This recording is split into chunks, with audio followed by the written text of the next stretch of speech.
Andrew, well done. He took some really good notes there to make sure he was actually talking to the people up on the camera, and yeah, so well done. Good job, man. Doing a great job. Well, good evening again, everybody. Again, thanks for working with us to make sure that this is going out live to the people who can't be here tonight. You know, I don't have a whole lot of small talk tonight. I kind of want to get right into the text, but before I do, I want to give you a little bit of the background as to where we've been. If you've been with us since last January, we started this journey following the life of Jesus. And we've just been going chronologically through his life, dipping into all four Gospels, Matthew, Mark, Luke, and John, and pulling out kind of the stories and the amazing things about this Jesus. And as we've seen the last couple weeks, we see Jesus kind of joining in on this pilgrimage to Jerusalem. And he's joining the pilgrims as they journey to Jerusalem. But Jesus is traveling a very different way than the rest of the people. Everybody else is going there for really like a party, but a party of great significance. The Jewish people were great at not only carrying out traditions, but they would carry out traditions. So like, for example, we've got a tradition coming up now. We got the trees here, and we're starting to gear up for Christmas. And so you've probably got some Christmas traditions. If you're American, you may have just celebrated your American Thanksgiving yesterday. It's another tradition. So we have these annual things. And what that does for us on the Christian calendar, when we celebrate Christmas, we're remembering the birth of our Savior. Now, we can debate as to whether or not Jesus was actually born on December 25th. That's not the point. But the point is that we have these traditions. And the Jewish people were really good at having not only traditions, but traditions with purpose. So, for example, Passover was a tradition that they observed. But it was full of remembering something amazing that God had done. And I don't know if you remember the story of the Israelites when they were enslaved in Egypt. And so Pharaoh was king over all of Egypt. Israel was a conquered nation. They were slaves in Egypt, and they were beaten and like forced into labor. And God spoke to Moses and told Moses to talk to the head guy, Pharaoh, and say, "Let my people go. Enough is enough. I'm taking the Israelites out of Egypt." And of course, Pharaoh said no. And so God would send a plague. And there's a bunch of different plagues that he would send.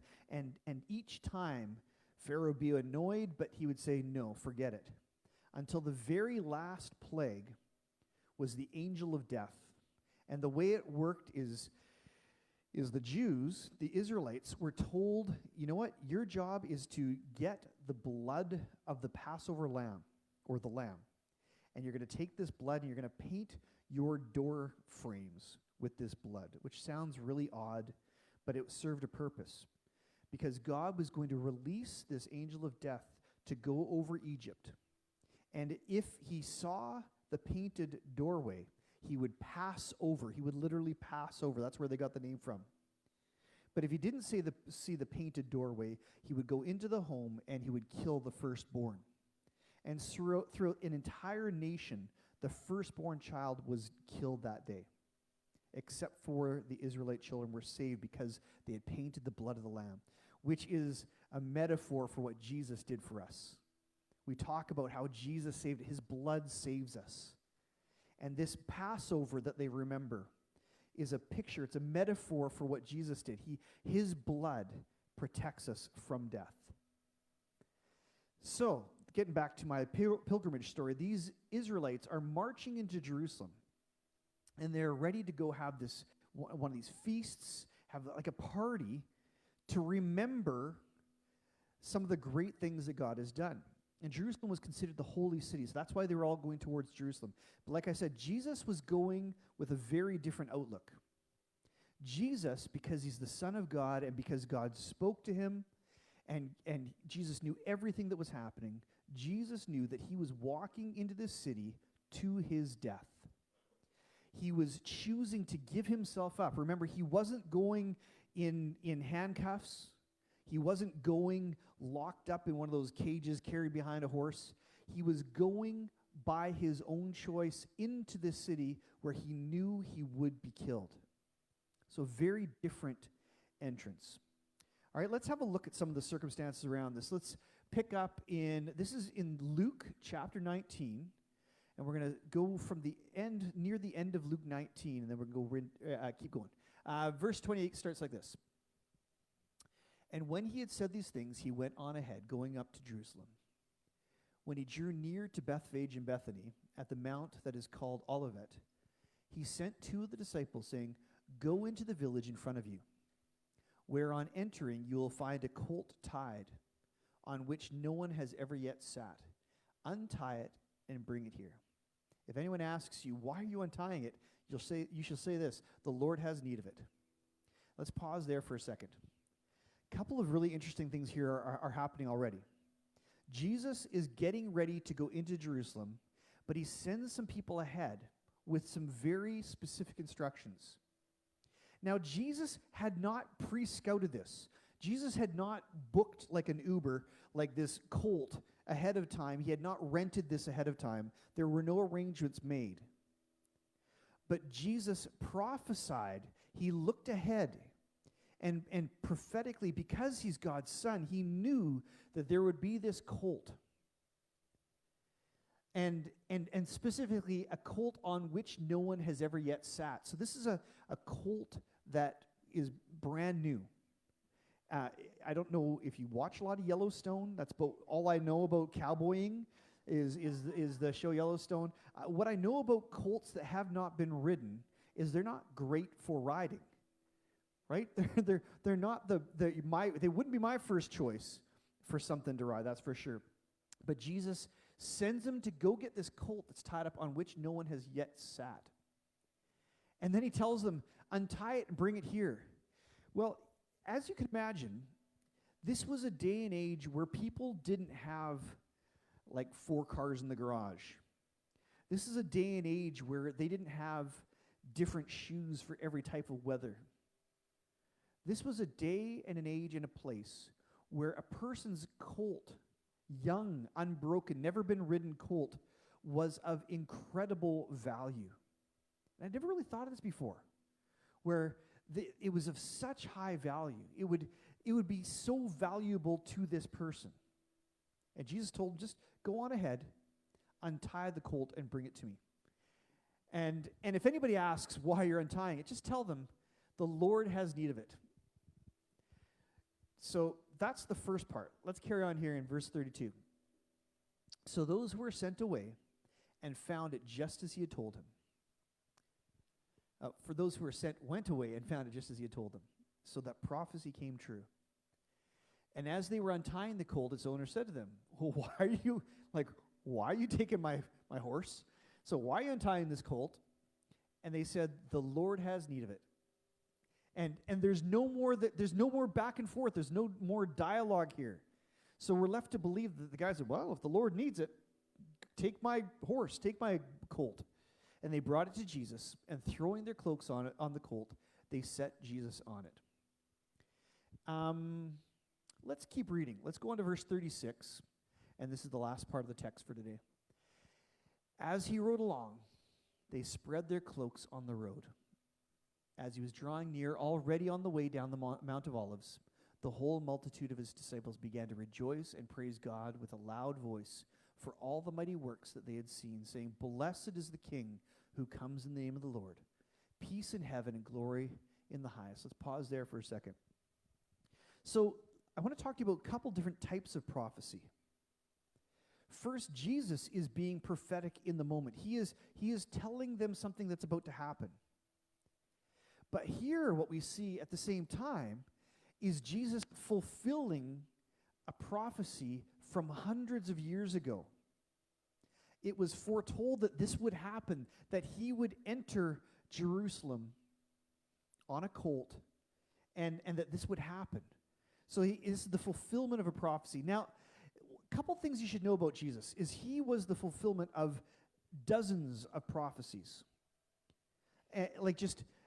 so many different things that were said hundreds, if not thousands of years before he was born. He fulfilled those prophecies. Some of them are like this, where Jesus, who knew the Bible, or the Bible as it existed at that point, he would know that this was prophesied. So in theory, he could have kind of arranged this to be the fulfillment of a prophecy. But Jesus' life is full of all sorts of different prophecies, some of them about where he was born. Now, Jesus, coming out of his mom's womb, probably couldn't orchestrate that. That's one of those things that he was dependent on God to make these things happen.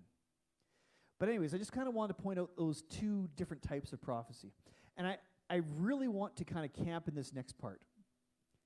We see Jesus entering Jerusalem on this colt that had never been ridden, but I guess Jesus was just having a moment with his colt, and it carried him gently and safely into Jerusalem. And the people's reaction was incredible. You've heard of Palm Sunday. We remember, it's a part of the religious calendar. It's not a stat holiday, so I don't know how many of you remember Palm Sunday. But Palm Sunday is the day that we remember when this happened. And people would lay palm fronds on the ground, almost like rolling out the red carpet for this king entering Jerusalem. There was this understanding that he was royalty. And the kind of things they were saying, blessed is the king who comes in the name of the Lord. They're referring to him as king. This is dangerous business in this day and age. Israel has been overtaken, just like we told about the story where Egypt had overtaken and Israel was subject to Egypt. Right now, Israel as a nation is subject to Rome. And I don't know if you remember the story of when Jesus was born. Remember King Herod in that story? King Herod heard about this prophecy of this baby being born. And he was freaking out because this baby was going to be the king, the Messiah. And he was scared that if this baby was allowed to live, that he would grow to be a rival king and usurp him as king. And so this wicked King Herod was so scared about what this Jesus might mean to his throne that he had all of the children slaughtered. Jesus escaped, actually, ironically, to Egypt. But all those kids were slaughtered just to avoid this rival king being risen up. It was dangerous to refer to Jesus as king. Similarly, today, for him to be referred to as king would have been a threat to Caesar and the leaders and the government that was in power over Israel at this time. But they couldn't contain themselves. They knew this was the king, the Messiah that they've been waiting for. Blessed is the king who comes in the name of the Lord. Peace in heaven and glory in the highest. So that's reaction number one. And these are people that have probably watched what Jesus did, watched him do the miraculous. These are probably the people who sat under his teaching and heard the mind-blowing things he was saying about loving their enemies. And that's their reaction. Meanwhile, let's look at verse 39. We see a very different reaction. And some of the Pharisees in the crowd said to him, "Teacher, rebuke your disciples." In other words, stop them from saying this stuff. And Jesus answered, "I tell you, if these people were silent, the very stones would cry out."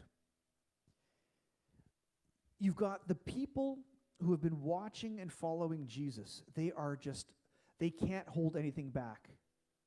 They are losing their minds over this king, celebrating that he's coming into the holy city, and they're just amazed. It's like seeing the Beatles come in, but 10 times better, right? This is Jesus, and they knew who he was, and they treated him like the king he was. And then you've got the Pharisees. The Pharisees are hearing him referred to as king, and they see that as blasphemy. They see, that's the best question ever. They see this as him putting himself up when he shouldn't be, because these Pharisees were still waiting for the Messiah. They didn't believe that this Jesus, this regular Jesus, could be the king.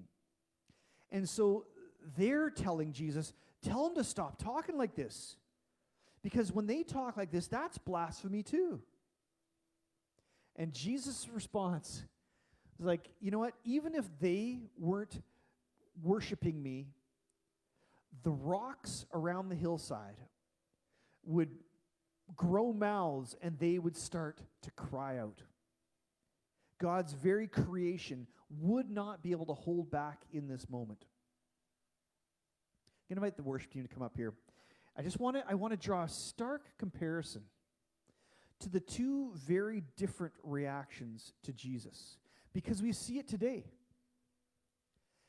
I know some people that they've got it all figured out. They're doing fine. They've got enough money in the bank. They've got a healthy family. They have no need, no interest, and maybe even a little bit of disdain for a Jesus, for a king in their life. They're very comfortable being the kings of their lives. But then there are some people who have experienced, the word says, to whom much has been forgiven. I'm forgetting my words. Mom? To Carolee? No, that's those who have been forgiven much. I'm totally blanking on the.